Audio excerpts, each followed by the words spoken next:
Bung Rocky ini makin seru kelihatannya perebutan orang nomor dua di koalisinya Pak Prabowo ya. Karena Pak Prabowo-nya konsolidasinya dengan Pak Jokowi makin mantap gitu karena Projo misalnya udah bertemu dengan relawannya Pak Prabowo dan ya memang dalam berbagai kesempatan Muni atau eh, Budi Aris Setiadi yang ya menyatakan bahwa ya ini meskipun dia bilang nggak usah dianalisis analisis dituduh pun dia nggak apa-apa kata dia bahwa ada kecenderungannya Projo itu akan mendukung Pak Prabowo dan itu sebenarnya kan kita bisa menyimpulkan ya itulah sikap dari Pak Jokowi kan itu ya kalau Projo. Ya, Yang kedua ini sekarang kita jadi bertanya-tanya sebenarnya siapa preferensi yang akan jadi calon wakil presidennya Pak Prabowo karena kalau Andri Rosiade bilang bahwa ini ya sekarang calon terkuat itu adalah tetap Pak Caimin gitu. Kalau ada nama baru Erlangga, ada Erik, tetap saja tidak bisa geser posisi Caimin. Sementara padahal kalau kita baca Pak Hasim menyatakan kalau mau berpasangan dengan eh, Caimin udah sejak tahun lalu dong deklarasi. ya ini perkembangan-perkembangan yang menunjukkan bahwa pada akhirnya orang-orang Jokowi ini mau cari selamat aja tuh. Ya, Mungkin juga kayak Cak Imin tahu bahwa Jokowi melemah karena itu dia nggak perlu permisi pada Jokowi untuk mendekat pada Prabowo kan. ya, ya. Kan sebetulnya Pak Jokowi pasti akan tegur tuh kalau uh, proksi dia itu Erik itu mulai mendekat ke Gerindra. Karena mungkin bukan itu yang diinginkan Jokowi. Tapi Jokowi juga udah nggak ada kartu untuk dia taruh ke partai-partai itu kan. Nah, Cak Imin saya kira dia membaca bahwa ya udah balelo dari Jokowi pun nggak apa-apa dan kasih sinyal pada Prabowo. Prabowo juga menangkap hal yang sama tuh dan menganggap bahwa kalau Erik mendekat, sorry, Cak Imin mendekat itu artinya udah diizinkan oleh Jokowi. Kan ini cuma saling kirim sinyal kan. Tapi betul apa yang dimaksudkan oleh Pak Hasim itu ya dari dulu aja sebetulnya. Tetapi yang dari dulu itu kan lain kimianya hari ini kan. Pada Ya. waktu itu da, belum se belum sefinal ini, belum sepasti ini Pak Jokowi mendukung Pak Prabowo. Kalau sekarang kan udah betul-betul Ya. kira-kira udah bahkan udah 120% kali itu. Bahwa Jokowi hanya aman dengan Prabowo itu dan rasa aman itu dibaca oleh pesaing-pesaing Caimin ini sebagai gangguan terhadap peluang Erlangga misalnya tuh. Jadi semua akhirnya menganggap ketika Prabowo diucapkan final maka semuanya berebut ke Prabowo. Tetapi juga dengan cara yang sama kita anggap bahwa tanpa Prabowo menyebutkan juga, sorry, tanpa Jokowi menyebutkan siapa yang mesti dempet Prabowo, semua merasa bahwa apa yang diucapkan Jokowi juga nggak ada gunanya lagi kan. Hmm. Jadi semakin grip Jokowi itu merenggang, semakin berantakan atau semakin terjadi perkelahian internal di antara tokoh-tokoh kabinet yang tadinya ingin mendekat pada Prabowo kan itu intinya kan yang dulu Ya. kita udah sebut ini pasti akan terjadi saling amputasi di Ya. dalam kabinet Ya. apa Kan koalisi besar ini. ya, misalnya seperti PAN kan sejak sudah beberapa waktu yang lalu misalnya menyatakan bahwa pilihan presiden dari PAN itu nanti ya akan sesuai dengan pilihan Pak Jokowi. Kemudian Pak Prabowo sendiri juga menyatakan bahwa akan membicarakan siapa calon wakil presidennya itu dengan Pak Jokowi. Tapi kalau kita lihat manuvernya Erik misalnya dalam beberapa waktu belakangan ini kan dia berharap tadinya ke Pak Prabowo, tapi dia lihat bahwa pertarungannya berat juga di situ. Ada Erlangga Hartarto dan ada Caimin yang tetap pasang kuda-kuda begitu. Nah, dia sudah mulai kelihatannya mulai melirik-lirik pada Ganjar begitu. Dan ini kan bisa jadi indikator memang seperti Anda sebut tadi ya grade-nya Pak Jokowi itu melemah. Kalau grade-nya kuat nggak mungkin mereka ini berani manuver ke sana sini kan. Ya apalagi orang seperti Erick Thohir yang merasa bahwa dia udah habis-habisan loh backup Ya. Jokowi Hmm. dan pasang badan untuk Jokowi segala macam. Tetapi seolah-olah di ujungnya Jokowi lupa itu. Mungkin juga Jokowi balik pada prinsip pragmatis. Sudah si Erick Thohir itu duitnya banyak, maka biarin aja dia keleleran kemana-mana dulu tuh. Kan itu juga bisa dipahami oleh Erick Thohir sebagai orang yang paham sinyal Jokowi kan. Jadi Erick Thohir artinya ngangkat bendera sendiri kan. Hmm. Karena apa? Karena dia tahu bahwa semua calon presiden butuh dia. Apa yang dibutuhkan idenya bukan uangnya pasti kan. Hmm. Jadi Erick Thohir balik pada prinsip siapa yang pegang uang dia yang akan dikerubuti itu. Nah masalahnya sekarang ke siapa Jokowi kirimkan Erick Thohir itu. Kalaupun Erick Thohir masih mau, Erick Thohir mungkin menganggap bahwa ada Jokowi apa nggak ada Jokowi nggak penting kok. Karena dia tahu Ganjar perlu uang, dia tahu Anies perlu uang, dia tahu Prabowo perlu uang. Jadi Erick Thohir artinya bikin partai yang bagi dia ya dia pemimpinnya itu partai amplop indah kira-kira begitu atau partai amplop Bank Indonesia. Ya, ya. Tapi saya kira dengan semakin lama kita melihat tanda-tanda itu makin memang ide Pak Jokowi untuk hanya 2 calon presiden saja. Saya kira itu sudah batal ya. Kalau sekarang ini kita lihat ya dengan sikap PDIP sebenarnya. PDIP pasti yang tadinya juga sepakat dengan Pak Jokowi untuk hanya 2 partai kan selain 2 pasang saja itu saya kira mereka juga lihat sekarang kalau dua pasang dengan cara Pak Jokowi lebih ke Pak Prabowo ya dia akan rugi gitu PDIP dan dengan begitu dia mendorong untuk lebih dari 2 pasang calon presiden saja begitu ya saya kira Bung Rocky ya. Iya pada waktu itu PDIP menganggap 2 pasang artinya Jokowi pro dia tuh, Ya. pro PDIP tuh. Dan karena itu mungkin PDIP anggap ya biasa aja lah.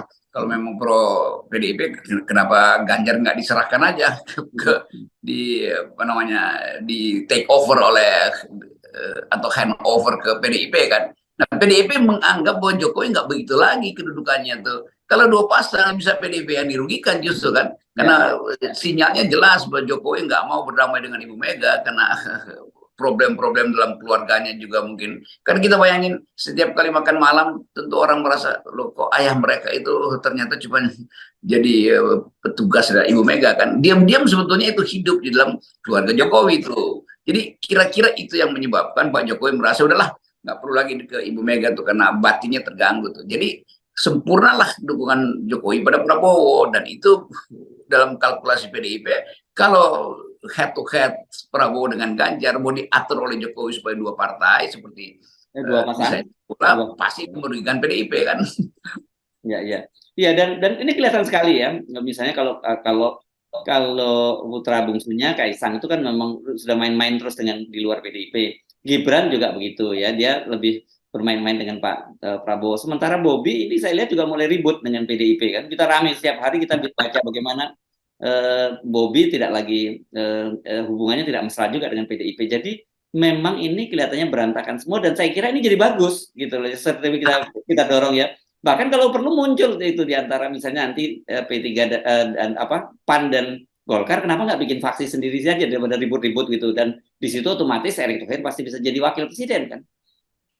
Ini dari awal kita terangkan nih kesalahan Ibu Mega itu berkelahi dengan Pak Jokowi. Dia berkelahi dengan Jokowi. Keberkahan buat kita juga semua, buat rakyat ini sebenarnya. Yes itu. Tetapi tetap kita mesti hitung Pak Jokowi itu ada keluarga yang bisa tersinggung moralnya atau rasa batinnya tuh. Karena itu satu-satu keluarga Pak Jokowi mulai juga bersengketa dengan PDIP kan. Ya. Ini penyebabnya karena partai itu tidak diasuh secara profesional tuh, keluarga terlibat. Jadi PDIP kan keluarga juga yang terlibat, Jokowi dalam politik keluarga juga yang terlibat. Jadi bagian-bagian ini yang nggak pernah ada dalam rumus analisis politik sebenarnya tuh. Efikasinya itu tidak ditetapkan oleh kemampuan profesional tapi kemampuan emosional. Saya membayangkan Ibu Iriana apa nggak kesel suaminya itu tiap kali harus diperlakukan oleh Ibu Mega seolah-olah sekedar pesuruh tuh. Walaupun nggak diucapkan, tapi kita bisa menduga itu dengan cara yang psikoanalisis kita tahu bahwa pasti ada masalah keluarga Jokowi. Nah, gejala-gejala itu nggak muncul di publik, hanya muncul kalau saya analisis atau harus bertanya itu. Tetapi faktanya adalah semakin hari Jokowi merasa dia tidak lagi punya harga diri di depan Ibu Mega. Itu intinya kan. Jadi mending kita ucapin terang-terangan bahwa Jokowi nggak mau lagi ada di bawah pengaruh Megawati itu karena udah kapok digituin terus kan. Nah itu berarti bandulnya mesti pindah ke Anies. Nggak mungkin, maka pindah ke Prabowo. Lebih mungkin sebetulnya. Bahkan sinyal yang paling kuat adalah Pak Jokowi menginginkan Gibran itu melalui revisi undang-undang pemilu di Mahkamah Konstitusi. Kalau dia lolos, dia yang akan jadi wakil presidennya Prabowo. Kan itu menunjukkan bahwa memang Jokowi udah pindah haluan itu sepenuhnya ke arah Prabowo. Ya, jadi saya kira seharusnya PDIP nggak usah lagi nyindir-nyindir Prabowo, nggak usah berharap bahwa Pak Jokowi masih akan bergabung dengan PDIP begitu ya kan kita tangkap seperti itu ya karena ini nanti buang waktu dan PDIP akan tersandra dengan sikap dia sendiri. Menurut saya mestinya move on saja, bahwa lupakan bahwa memang sekarang Jokowi tidak bersama dengan mereka, apa dong langkah selanjutnya kan begitu. Tanggal selanjutnya pergi pada SBY yang halnya sama juga problemnya tuh kan. Ya, ya, ya. Karena bertahun-tahun SBY dan Ibu Mega tidak bertegur sapa tuh. Ya. Jadi problem Indonesia ini betul-betul politik vendetta itu, politik balas dendam sebetulnya. Itu buruknya di situ kan. Tapi kita mesti katakan bahwa Pak Jokowi gagal untuk melembagakan politik yang rasional selama dia memimpin. Itu yang menerangkan kenapa krisis di dalam rejim itu berlangsung perlahan-lahan dan menggerogoti energi kita sehingga nggak ada yang percaya bahwa pemilu ke depan itu akan bersifat adil dan jujur tuh. Karena di dalamnya tukar tambah materi, dendam, sindir menyindir segala macam. Itu yang menyebabkan anak-anak muda ini nggak mau memberi pilihan, menunda pilihan tuh yang diwakili oleh swing voters yang mungkin udah 30% sekarang tuh. Ya, ya, tinggi, tinggi sekali angka swing voternya, dan itu saya kira berbahaya kan, karena sebuah ini kan akan menunjukkan juga dasar sebagai apa ya, basis legitimasi pemerintahan siapapun yang akan terpilih. Ya. Kalau kemudian mereka ini pada satu titik memutuskan oh tidak ada satupun yang layak, ya saya kira itu jadi persoalan serius bagi demokrasi kan. Dasar demokrasi itu kan basis representasi sesungguhnya. Nah, itu implikasinya itu betul tuh. Begitu swing voters ini jadi apatis, lalu legitimasi politik hilang tuh. Dan siapapun yang terpilih tidak didukung oleh swing voters yang anak-anak muda yang sebetulnya punya energi untuk menghidupkan kembali Indonesia secara ekonomi maupun secara politik kan. Jadi kita gagal melantunkan nada dasar bagi anak-anak muda ini untuk mereka bikin orkestrasi itu. Dan kegagalan itu ya kegagalan Jokowi, nggak ada orang lain gitu. Ya. Karena SBY udah memberi dasar-dasar demokrasi yang rasional tuh. Sebelumnya Pak Gus Dur memberi dasar etis pada demokrasi. Sebelumnya Habibie menerobos sifat-sifat feodal dalam demokrasi. Sekarang feodalismenya bangkit lagi, etikanya hilang itu, institusinya lenyap. Jadi fondasi yang dibuat oleh 3 presiden sebelumnya, Habibie, Gus Dur, dan SBY, hilang di masa Jokowi itu. Dan hilangnya itu juga pengaruh besar dari keinginan Jokowi untuk mengendalikan politik. Lalu dia sewa buzzer, dia sewa lembaga survei, kacau jadinya kan. Jadi biarkan aja sebetulnya Pak Jokowi merenung lagi itu, supaya betul-betul masih ada 3 atau 100 hari ke depan, Jokowi datang dengan konsep yang bagus, bicara sebagai pemimpin, sebagai negarawan, tapi kita merasa itu kok nggak bakal terjadi. Nah, itu yang menyebabkan orang semacam Murdik atau Amin Rais atau Ketua BEM UI merasa lebih baik people power. Itu dasarnya. Ya. Nah, saya curiga ya, biasanya kan begini Bung Rocky ya, swing voter itu akan semakin berkurang, itu mendekati pada pemilu gitu ya. Tapi dengan lihat demografi sekarang yang ini kan sekitar 62% ya, kalau tidak salah generasi muda kan ya, yang kita sebut kelompok mungkin ada kelompok milenial, ada kelompok Gen Z ya, generasi Z, dan atau kita gampangnya kita buat itu generasi digital lah begitu ya. Yes. Itu gede banget, dan saya curiga jangan-jangan dengan situasi Indonesia seperti sekarang ini, bukannya swing voter itu makin lama mendekati proses pemilihan itu makin kecil, tapi akan makin membesar. Itu akibat FNN sebetulnya. Oh gitu ya, ada faktor di situ ya, kita mesti masukkan variabel. Jelas.